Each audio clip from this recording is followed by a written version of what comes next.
এটা কী শাক বলো তো? এই শাকগুলো পাড়াগাঁয়ে খুব হয়।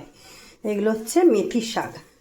এগুলো হচ্ছে বেগুন দিয়ে ভাজা খায়, খুব ভালো লাগে। বেগুন শিম দিয়ে ভাজা করে আমি খাবো।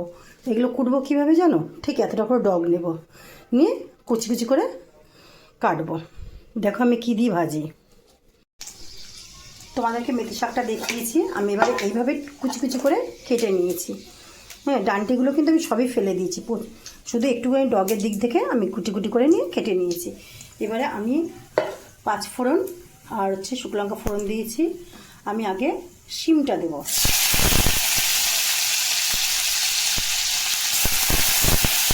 এবারে কুচি করে রাখা বেগুনটাকে দিয়ে দিয়েছি।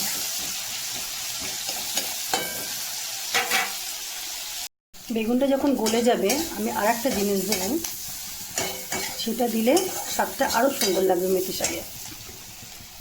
কাঁচা টমেটো, এটাকে ভাজা ভাজা করে দেবো।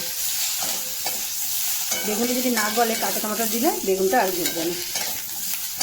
একটু চিনি দিয়ে দেবো। সব জিনিসটা আমি এরকম সুন্দরভাবে ভেজে নিয়ে আমি এটা আলাদা তুলে রেখে দেবো। শাকটা যখন এরকম ভাজা ভাজা হয়ে যাবে, আমি এই যে যেগুলো ভেজে রেখে দিয়েছিলাম ওর মধ্যে দিয়ে দিলাম। নাহলে বুঝতে পারছি তো শাক থেকে যে জল বেরোয়, এটা তো আরও পুরো গলে যাবে জিনিসগুলো না। এবারে একটু নাড়াচাড়া করবো।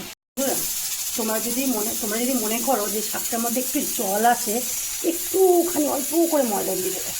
ব্যাস, পুরো জল জল আর একটুকু জল জল থাকবে না, পুরো টেনে যাবে,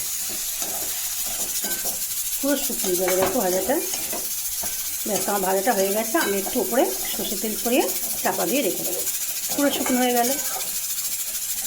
ঠিক আছে,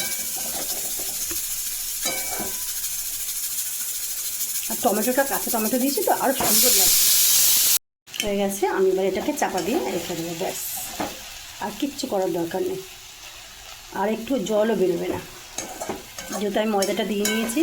ময়দা আটা যা থাকবে একটু দিয়ে দেবে যে কোনো শাকের তরকারিতে।